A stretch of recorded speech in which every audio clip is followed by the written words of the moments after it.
old foes meet once again on a Saturday night. Montreal have yet to lose on the road in regulation. The Leafs look to break back into the win column after 3 tough battles. 1 month ago, Toronto were left feeling sour. Tonight, it's a mission for payback and a shot at taking the spotlight of a centennial celebration of Canadian proportion. Habs, Leafs, tonight.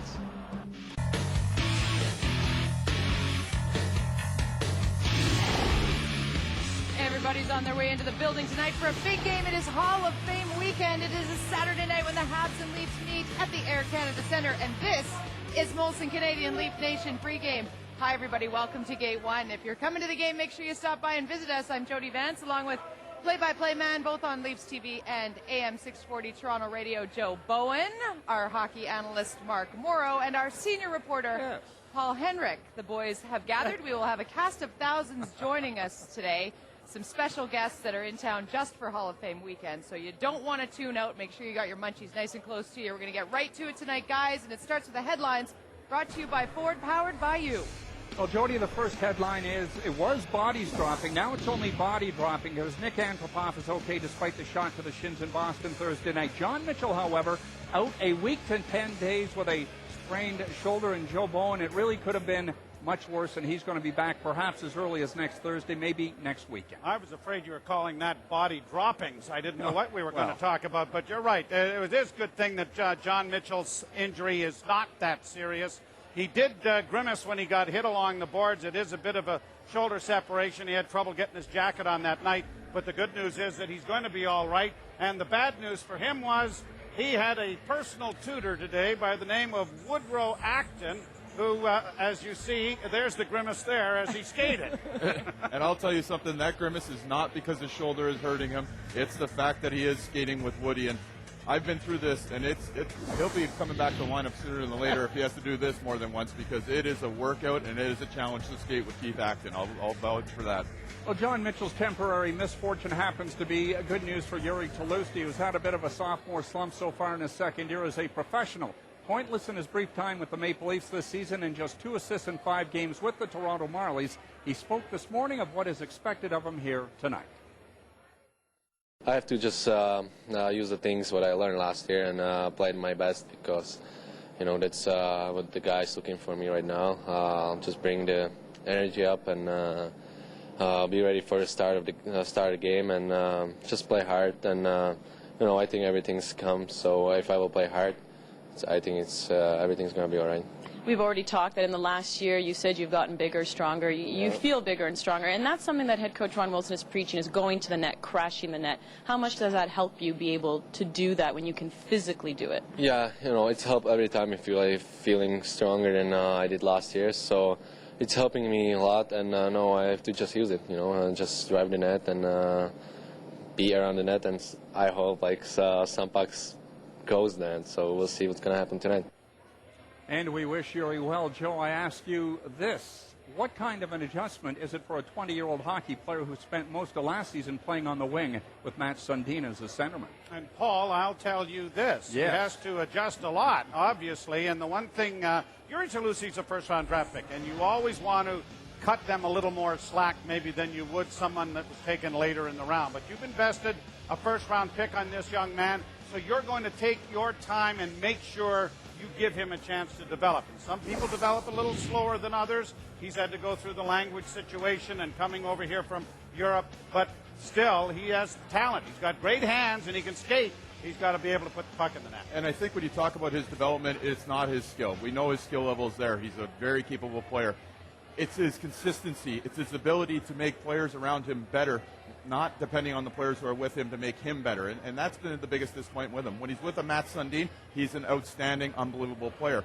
But you send him down to the Marlies, obviously there's no Matt Sundin down there. He's not the same player. You don't notice him on the ice. He's got to find a way to bring that top level of game that he's capable of playing, regardless of who he's playing with.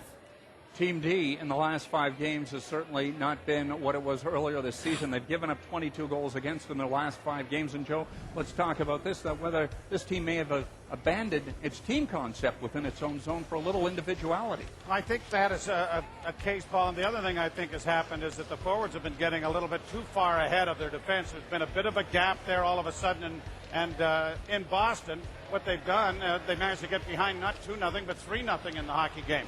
It's an alarming trend that just doesn't work. Yes, they have been great at coming from behind and getting back into the games, and as you see in this graphic, winning their share. But it is a disastrous way to lose hockey games if you plan on doing it for 82 games. You're a smart man. I finally give you credit for it. No, don't because say that. you realize that it's not always just the defense. It's not just that, The Brian. forwards are not helping them.